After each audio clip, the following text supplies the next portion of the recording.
Stop it, I'm humble mom, parking brand new car. Ballin' hard like Kareem Abdul-Jabbar with my broad. Constantly crossing the country, constantly getting the money. You niggas hate it constantly, but I don't take it personally. 30 G's a verse. What's up, M16 gang? Just from M16 back with another video, man. Alright, so today we're gonna talk about my homeboy that I put in the trunk because of his mouth. He almost got us killed. So my now ex homeboy, we're gonna just call him Tyler, had just got out of a relationship. It was a bad breakup. They had cussed each other out on social media. It was like a scene in public at school. They had they took it up a notch and was like a married couple. They had packed each other's stuff and put it on each other's porch, and yeah, it was just bad. It was hard to watch. So me, just being a good friend, I decided to go pick him up on a Friday after school at 6 o'clock. And as soon as I get him, he wanted to stop at a corner store in our neighborhood. It's called Tommy's. And I should have known right there that this night was not going to end well. I asked him why we need to go to Tommy's for. He said, because I need to get my mind right. We're going to go see some babies tonight at this party. I didn't know we was going to a party. I thought we were just going to chill, cruise around the city, eat a little bit. Anyways, I left alone. We went to Topgolf. He got slaughtered in pool and foosball.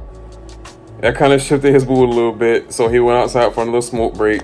And so while he went outside for that, I ordered some chicken tenders, some small chicken tenders and fries. And after that, he came back like a little bit more cocky, arrogant, thinking he finna win. That ain't changed nothing. I destroyed him again. What he thought this was, I don't know. So fast forward that later that night, we stopped at 7-Eleven. Went in, we seen his ex's homegirl. She didn't say anything to us. I just feel like she was watching us throughout the store because she was like by the register, and we was just going around the store picking up like snacks and stuff. But anyways, I got me another sweet tea. I got gas, and once again he got blazed. He had to get his mind right again. Before we got to the party, we was because the party still didn't start till later. It was still kind of like 9ish, 10. We was not trying to go on time. We were trying to be there like when it's like at its height. We was bumping music, and I feel like he got more into it. Like he was really feeling the music. We was bumping Future, Gucci, the Trap Migos, original Migos, Chief Keef. The only thing he kept saying after all that, before we got to pull up to the apartments, is I don't like that song with Chief Keef that blew up. I don't like. That's the only thing he kept repeating to himself. So we pull up to the party, which is in inner city Tampa. It's like a one-way in type of apartments. About 11 o'clock, probably about 11:30 ish. So the party looked stupid packed. I couldn't park in the front. I had to park like in the back towards like a Tonka truck and a dumpster, which is still kind of tight when we cut out how the apartments were set up.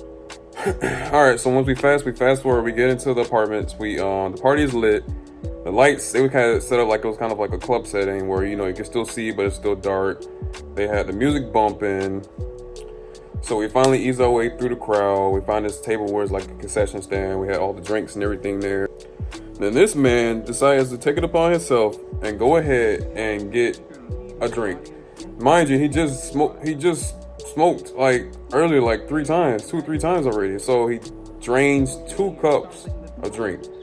I wouldn't say he was gone. Like he just was like, we started to talk to females, and he just was slurring his words. They wasn't taking him serious. So eventually he got agitated. They kept laughing at him. They wasn't taking him serious. He was leaning against the wall. So eventually I'm not from letting him talk to them any type of way because they ain't do nothing to him. So I had to drag him, told him like he was a little kid, put him in the chair in the corner. So I had to use the bathroom really quick because them sweet teas were taking a toll on me. I was only gone for 3 minutes. This man, I came outside out of the bathroom to him throwing up random gang signs to this group across the room.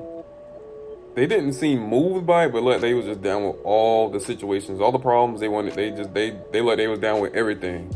Mind you, this isn't our neighborhood. This isn't our territory. I don't even know where we're really at. I just know we're in inner city Tampa. So I decided it was how to cut this party short and dip because it wasn't going to get no better from this. He's already cussing out females. He's trying to provoke a fight with a group of boys we don't even know across the room. Even though we only been there for 30 minutes, it just wasn't even fun no more. So I grabbed him, make my way through the crowd, and this shit decides to show his butt again, bro. Like, he starts rehearsing the one verse from Chief Keef I don't like, but he's like yelling it. So at that point, everybody just had enough of him. He was just causing a scene at the party. The dudes he was throwing up fake gang signs, random gang signs at, is now making their way through to us through the crowd. Along with them, it was other people saying, "Don't let Jit leave." Somebody grabbed them. So after making our way through the crowd, we were just at the door, and the group of boys, they was like in the middle. So finally, I guess I kind of got a glance of who said something, but the short one yelled something to us, and I couldn't hear nothing over everything that was going on. Tyler apparently did hear something, because he leaned back, turned around, and was, I guess, started throwing up fake random gang signs again. So at that point, I heard 3 pops. At that point, everybody started screaming and moving rapidly, and I remember after the pops, I ducked immediately at a reaction, opened the door, and I dipped. But at this point, I had to like pull him up with all my might and sling him over my shoulder. And I tried to run, but I had him like some wounded comrade in Warzone on me, so I had to run and try to like balance him at the same time. And then the idea of just throwing him in the trunk just kind of came to me randomly, because if they was chasing us, then I can just throw him in there and I can hop in the car and dip. And that's exactly what I did. I got to the car, I pressed the button to pop the trunk, I slid between the dumpster and my car, and I tucked him in there. Before I closed the trunk, I took one look at him and noticed this man was freaking asleep, bro. Like, he went to sleep like this, nothing, like he didn't do nothing of that at the party.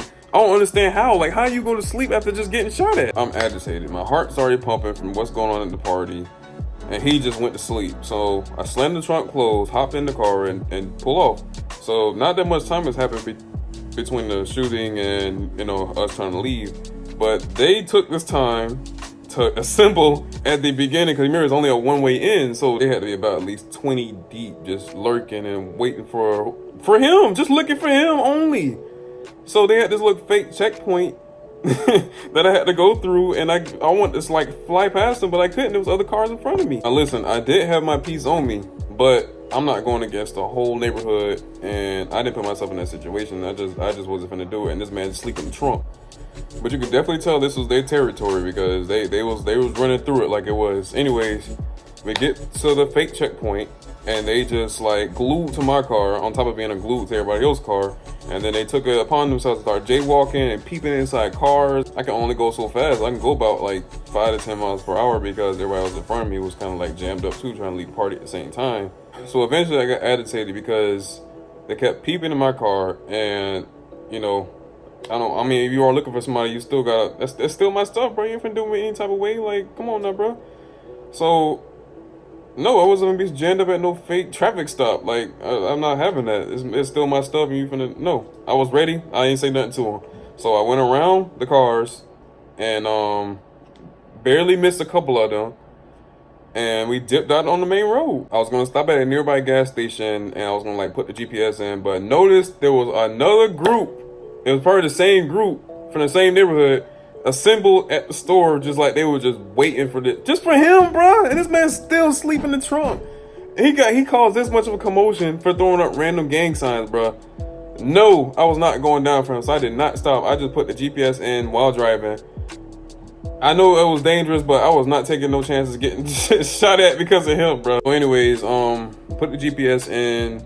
Then I disappeared into the night, got him to the house, dropped him off to the siblings. I didn't say nothing to him about what happened.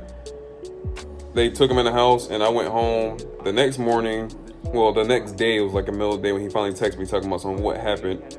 I was so blown when I got the text. I told him very calmly what happened, what he did, and how we escaped, and where he ended up at to escape.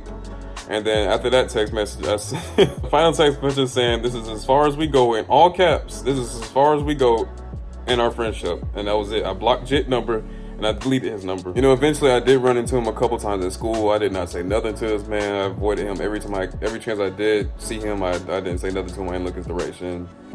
it wasn't bad. I tried to help this man, bro. He almost got me shot at. He got me shot at. He almost got us killed because he want to run his mouth and get high and drunk. Anyways, hope you enjoyed this story time. Please don't forget to like, subscribe, hit notification bell down below. And I have another story time, which is about the time I got caught under my ex's bed. If you want to hear about that, please comment down below and also follow me on hit me up on Instagram about it. And I'll check you guys in the next video. Hard pocket shouted, I wanna be your friend, shouted. Tell that girl to call me a dog. And go somewhere, have a home party. Now you listen, I'm talking. What you gonna do with your friend?